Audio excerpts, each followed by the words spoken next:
Assalamualaikum warahmatullahi wabarakatuh.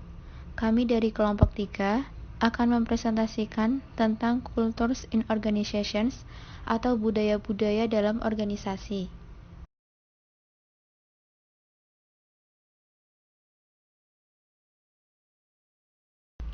Yang beranggotakan Sita Dewi Astuti, Dina Rinovia, dan Rizka Nazla Kurnia.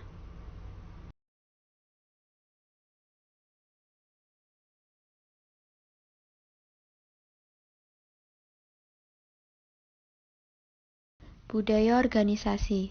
Pengertian menurut para ahli.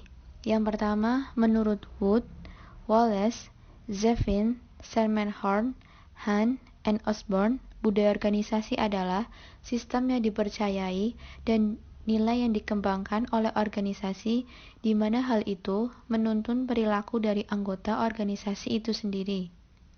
Yang kedua, menurut Tosi, Rizzo, dan Carroll, seperti yang dikutip oleh Munandar, budaya organisasi adalah cara-cara berpikir, berperasaan, dan bereaksi berdasarkan pola-pola tertentu yang ada dalam organisasi atau yang ada pada bagian-bagian organisasi. Sejarah asal mula budaya organisasi.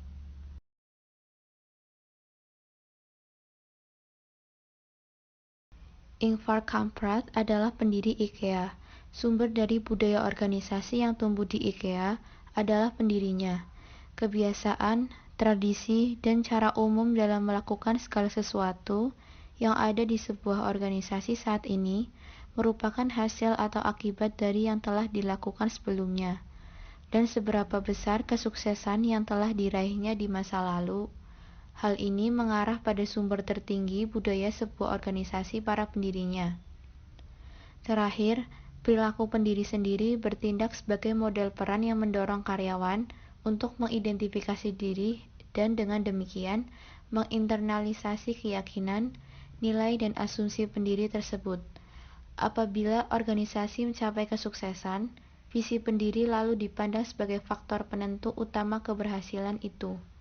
Di titik ini, seluruh kepribadian para pendiri jadi melekat pada budaya organisasi.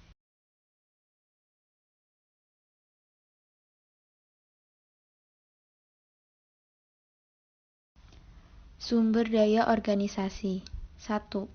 Pengaruh umum dari luar yang luas. Mencakup faktor-faktor yang tidak dapat dikendalikan atau hanya sedikit dapat dikendalikan oleh organisasi. 2.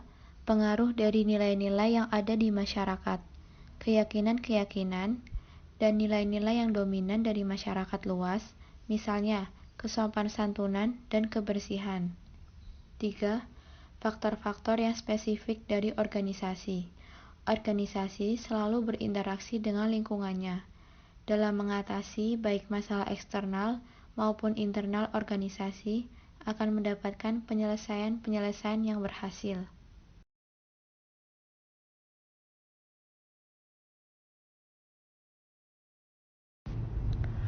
Fungsi budaya organisasi. Menurut Robbins, fungsi budaya organisasi sebagai berikut. 1. Menciptakan pembedaan yang jelas antara satu organisasi dan yang lain. 2. Membawa suatu rasa identitas bagi anggota organisasi. 3. Mempermudah timbulnya komitmen pada sesuatu yang lebih luas. 4. Merupakan perekat sosial yang membantu mempersatukan organisasi dengan memberikan standar-standar yang tepat untuk dilakukan oleh karyawan. 5. Mekanisme pembuat makna dan kendali yang memandu dan membentuk sikap serta perilaku karyawan.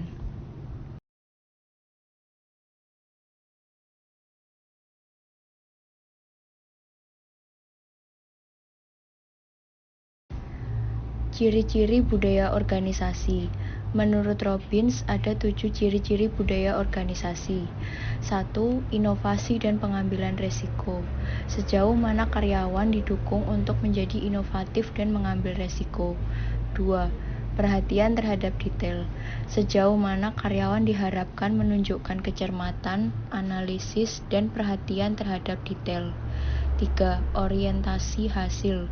Sejauh mana manajemen memfokus pada hasil bukannya pada teknik dan proses yang digunakan untuk mencapai hasil tersebut.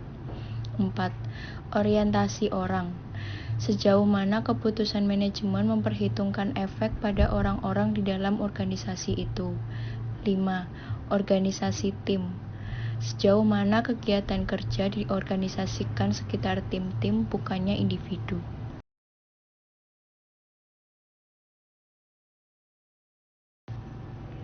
Enam, keagresifan. Berkaitan dengan agresivitas karyawan. 7. Kemantapan.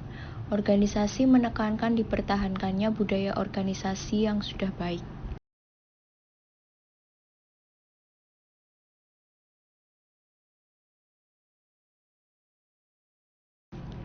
Karakteristik budaya organisasi. 1. Inovasi dan keberanian mengambil resiko. Sejauh mana karyawan didorong untuk bersikap inovatif dan berani mengambil resiko. 2. Perhatian pada hal-hal rinci. Sejauh mana karyawan diharapkan menjalankan presisi, analisis, dan perhatian pada hal-hal detail. 3. Orientasi hasil. Sejauh mana manajemen berfokus lebih pada hasil ketimbang pada teknik dan proses yang digunakan untuk mencapai hasil tersebut. 4. Orientasi orang. Sejauh mana keputusan-keputusan manajemen mempertimbangkan efek dari hasil tersebut atas orang yang ada di dalam organisasi.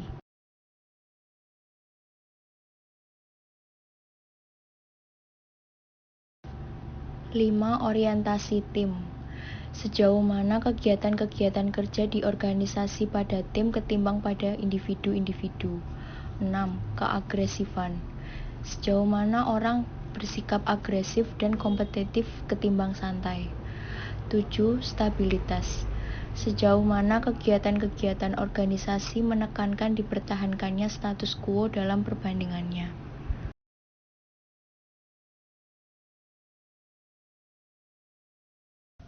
Nilai dominan dan subbudaya organisasi.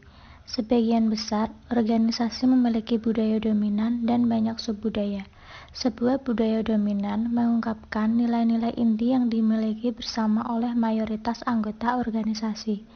Ketika berbicara tentang budaya sebuah organisasi, hal tersebut merujuk pada budaya dominannya. Jadi, inilah pandangan makro terhadap budaya yang memberikan kepribadian tersendiri dalam organisasi. Subbudaya cenderung berkembang di dalam organisasi besar untuk merefleksikan masalah, situasi, atau pengalaman yang sama yang dihadapi para anggota. Subbudaya mencakup nilai-nilai inti dan dari budaya dominan ditambah nilai-nilai tambahan yang unik.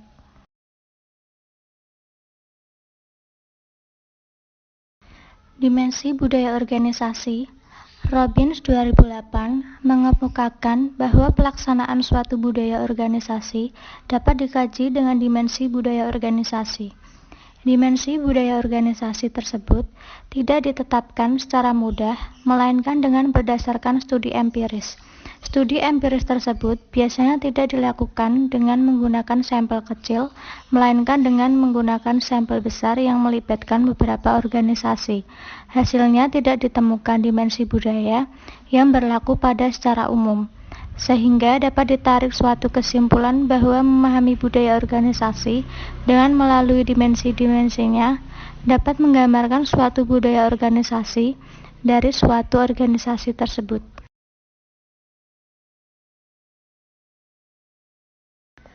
Yang selanjutnya adalah pembentukan budaya organisasi. Robbins 2008 berpendapat ialah bahwa dibutuhkan waktu yang lama untuk dapat pembentukan budaya organisasi. Sekali terbentuk, budaya tersebut cenderung berakar, sehingga menjadi sulit bagi para manajer untuk dapat mengubahnya. Tingkat kesuksesan di dalam mensosialisasikan budaya organisasi tergantung pada suatu kecocokan nilai-nilai staf baru dengan nilai-nilai organisasi di dalam proses seleksi ataupun pada preferensi manajemen puncak akan dapat metode-metode sosialisasi. Sekian presentasi dari kelompok kami tentang Culture in organization. Bila ada kurang dan lebihnya, kami mohon maaf. Wassalamualaikum warahmatullahi wabarakatuh.